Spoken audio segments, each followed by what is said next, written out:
दोस्तों क्या है जीवन में ईश्वर जैसा चाहता वैसा कराता है सर।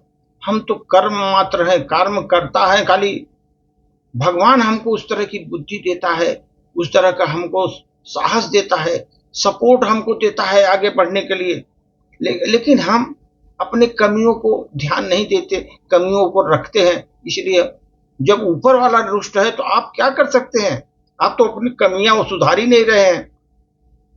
इसलिए वो भी भगवान भी बोलता है पहले अपने को सुधारो, फिर इसके बाद हमारे पास आओ, हम सब कुछ देंगे तुमको, लेकिन अपने में तो पहले विचार शुद्ध करो, अपने में सुधारो।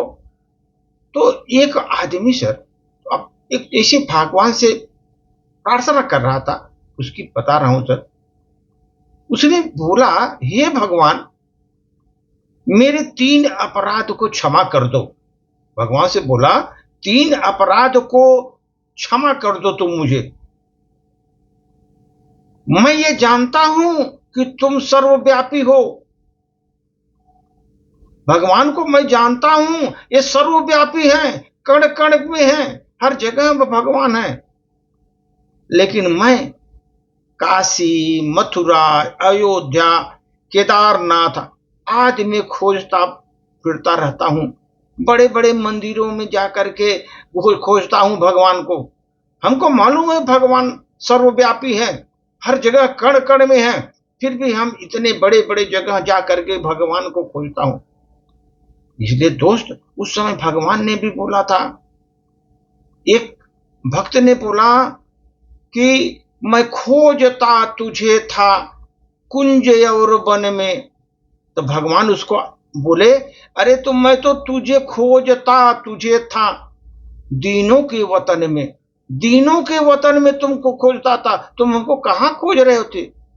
अपराध यही है सर हमारा कि हम बाहरी, हम सर्वव्यापी जानते हुए भी भगवान पर सब जगह घूमते रहते हैं भगवान के चक्कर में। जैसे मृग के अंदर कस्तूरी भरी रहती है, मृग दौड़ता रहता है कि मृग, वही है कस्तूरी कुंडल बसे, वही है उसके कुंडल में बस रही है, लेकिन सब जगह दौड़ रहा है बेचारा। वही हमारी स्थिति भी है।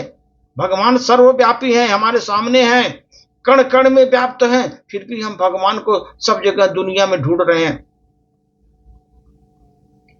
मैं जानता हूं सर भगवान शब्दों से परे हैं, लेकिन मैं उनको शब्दों में बांधना चाहता हूं भगवान को।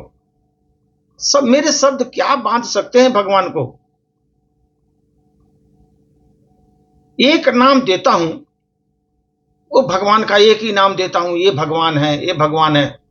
अरे मेरा ये दूसरा अपराध है सर, भगवान को शब्दों में बांध कर रखना चाहता हूं, एक बना कर रखना चाहता हूं, भगवान यही है। लेकिन ये तो हमारा अपराध है, भगवान तो सर्वव्यापी है।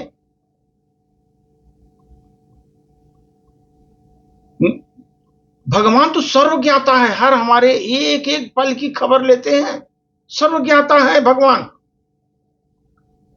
मैं भगवान को सब इच्छाएं बताता हूं, उन्हें पूरा करने को कहता हूं।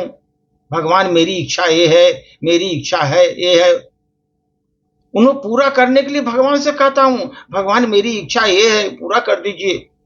ये मेरा तीसरा अपराध है। मैं 3 अपराध करता हूं जीवन में। इसीलिए मुझे उभरने में मदद करें भगवान। भगवान से प्रार्थना करता हूं कि मुझे उभरने में मेरी मदद करें। परमात्मा से कुछ मांगो मत, केवल उनको याद करो। मांगो मत परमात्मा से जीवन में, खाली उनको याद करो। जब आपको गर्मी होती है ना, आप पंखे से हवा नहीं मांगते। जब आपको गर्मी होती है तो पंखे से हवा नहीं मांगते, आप उसके सामने जाकर बैठ जाते हैं पंखे के सामने, और हवा अपने आप आपको मिल जाती है। पंखे के सामने बैठ गए, हवा अपने आप मिल जाती है। पंखे से हवा मांगते नहीं उस समय कि हवा दे दो हमको। उसी प्रकार दोस्त परमात्मा के सामने आप बैठ जाओ, उसे हम दिल से याद करें भगवान को, परमात्मा को। परमात्मा की सारी शक्तियां हमको स्वतः मिल जाएंगी, स्वतः मिल जाएंगी सारी शक्तियां। भगवान हमको सभी अपनी सभी शक्तियां हमको दे देंगे। आप उनके सामने बैठकर उनको याद करिए, दिल से याद करिए। आपको मांगने की जरूरत नहीं पड़ेगी भगवान से। और दोस्त, जब भी बड़ों के साथ बैठो, परमात्मा का धन्यवाद करो।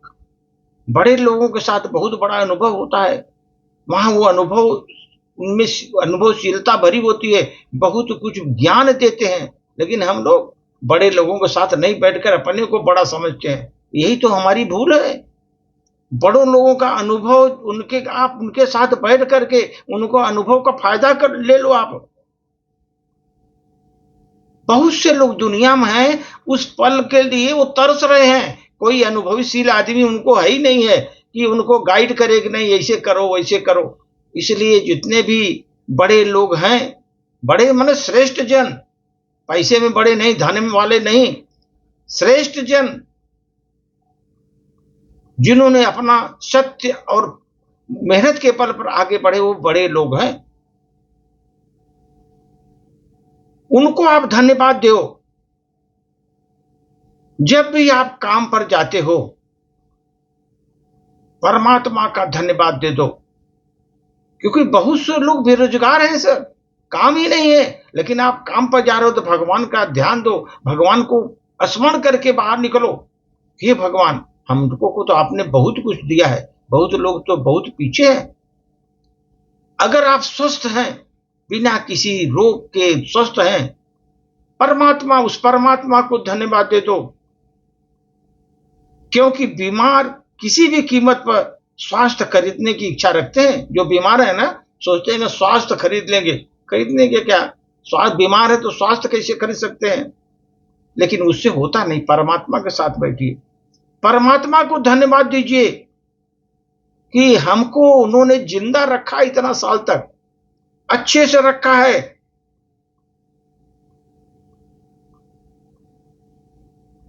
आप समझो, अभी आप सोच रहे होंगे कि अरे भाई, आप, भगवान ने तो हमको इतना साल जिंदा रखा। आप गर्व करो भगवान पर कि भगवान ने हमको अभी तक जिंदा रखा है। जो लोग चले गए उनसे पूछो कि जिंदगी की कीमत क्या होती है, जिंदगी की कीमत क्या होती है, वो लोग बताएंगे कितना इंपॉर्टेंट है जिंदगी। एक एक क्षण जो आप बिता रहे हैं, ये जिंदगी आपके लिए अमूल्य है। इसलिए दोस्त, उस दिन हमारी सारी जो ना परेशानियां खत्म हो जाएगी। जीवन में जितने झंझट है ना, सब खत्म हो जाएगी। जब हमें विश्वास हो जाएगा कि हर काम ईश्वर की मर्जी से होता है, भगवान ही कराता है, सब ईश्वर की मर्जी से होता है। लेकिन हम अहंकार में हम सोचते हैं मैंने किया, मैंने नहीं, भगवान ने किया। भगवान ही करते हैं। जिस दिन आपको समझ में आ गया, आपको विश्वास हो जाएगा कि भगवान, ईश्वर की मर्जी से सब कुछ हो रहा है, आप एकदम ईश्वर भक्त बन जाएंगे। भगवान की आराधना करते रहेंगे, भगवान का ध्यान रखेंगे, हर जगह उनको धन्यवाद देते रहेंगे। अपने को कुछ नहीं, आप अपने में कमियां बराबर आपको दिखाई देगी, उसमें सुधार करके आगे बढ़ेंगे। धन्यवाद।